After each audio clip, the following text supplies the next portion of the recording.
इस लड़के की उम्र महज 12 साल है और 12 साल की उम्र में समझिए तो ये अपने परिवार को त्याग दिए हैं। बचपन से ही था कि हमको साधु बनना है।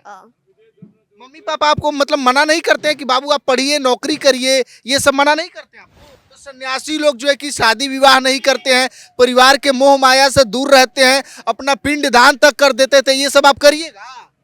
मतलब मम्मी पापा का मोह त्याग देना है, परिवार का मोह नहीं रखना है। अब मम्मी पापा की याद आती है? सच बताइए। नहीं आती है। तो अभी हम आपको जिस लड़के को दिखाने जा रहे हैं, इस लड़के की उम्र महज 12 साल है और 12 साल की उम्र में समझिए तो ये अपने परिवार को त्याग दिए हैं और परिवार को त्याग करके एक नागा साधु बनने की राह पे चल पड़े हैं। बात करेंगे, क्या नाम है बाबू आपका? जोरावर गिरी। कहाँ से आए हैं? जिंजिनियाली जैसलमेर। जैसलमेर से आए हैं। तो आप इन साधुओं के बीच में क्या कर रहे हैं? आपको पढ़ाई लिखाई करनी चाहिए, मम्मी पापा के साथ रहना चाहिए ना।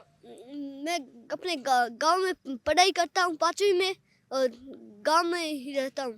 तो आप अगर पढ़ाई करते हैं तो फिर साधु बाबा के पास कैसे चले आए?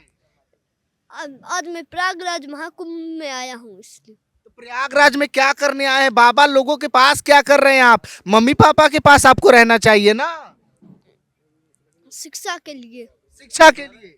तो मतलब बाबा लोगों के पास आप किस मकसद से आए हैं? आगे चल के आपको क्या बनना है? नौकरी करना है कि बाबा लोगों के साथ साधु बनना है? क्या बनना है आपको? साधु। साधु बनना है। तो यहाँ पे देख रहे हैं कि एक से बढ़ के एक नागा साधु है, बहुत ही विकराल रूप में रहते हैं, ना कुछ शरीर पे कोई वस्त्र धारण करते हैं, ना खाना खाते हैं। तो उतना कठिन जीवन आप जी लीजिएगा। आपकी उम्र कितनी है? 12 वर्ष। तो 12 वर्ष की उम्र में आप मतलब साधु बनने की राह पे चल पड़े हैं। तो ये शिक्षा मतलब ये सोच कहाँ से है कि हमको साधु बनना है? ये मैं बचपन से ही। मतलब बचपन से ही था कि हमको साधु बनना है। मम्मी पापा आपको मतलब मना नहीं करते हैं कि बाबू आप पढ़िए नौकरी करिए, ये सब मना नहीं करते आपको? मम्मी पापा हमारे को नहीं मना करते।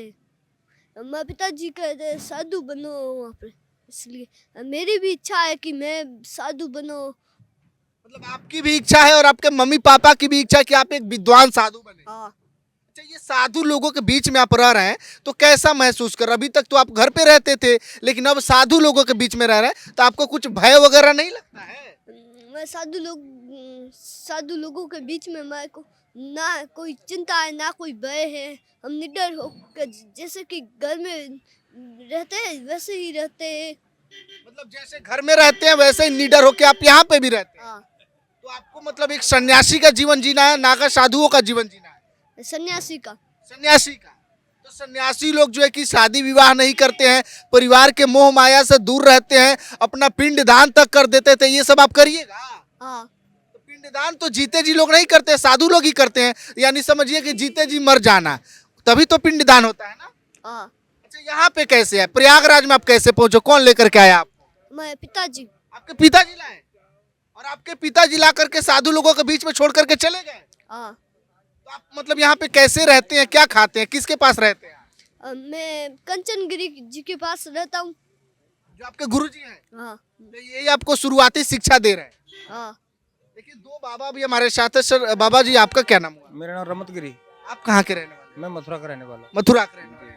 देखिए, आप लोग एक विद्वान हैं, बाबा है, आप लोगों को तो पता होना चाहिए कि बच्चे अगर इस दुनिया में आ रहे हैं तो उनको रोका भी जा सकता है, लेकिन ये बच्चा आखिर कैसे आ गया? किसी की प्रारब्ध को कैसे रोक दोगे? किसी की प्रारब्ध को नहीं रोक सकते हो, जिसकी प्रारब्ध होगी वहीं जाएगा वो। मतलब इसकी अपनी इच्छा है कि हमको इस लाइन में आना है। पूर्व जन्म की प्रारब्ध है इसकी, पूर्व जन्म, पिछला जन्म, वहीं आएगा। कहाँ जाएगा? जैसे प्रहलाद की थी, बहुत से संत हुए, प्रारब्ध वहीं लेके आएगी इसको, और कोई रास्ता ही नहीं इसके लिए। उस समय पर वही बात आएगी, इसको वही चीज याद आएंगी पिछले जन्म की। मतलब संत बाबा सबको ही नहीं बन सकता है।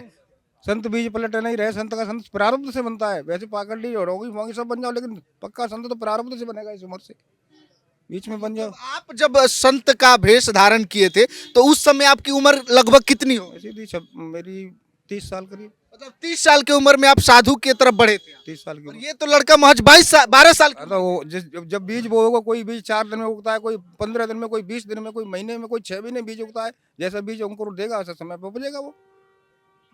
और तो ये लड़का मतलब उस लायक बन चुका है कि ये साधु बन सकता है? बिल्कुल बनेगा। तो बेटा, आपको मतलब मम्मी पापा की याद नहीं आती है?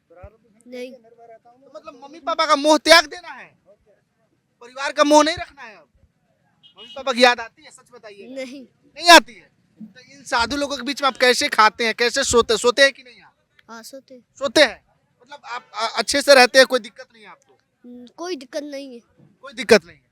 बाबा आप भी काफी विद्वान हैं, आप भी असम से आए हैं, मौन है भी, बहुत अच्छी बात है।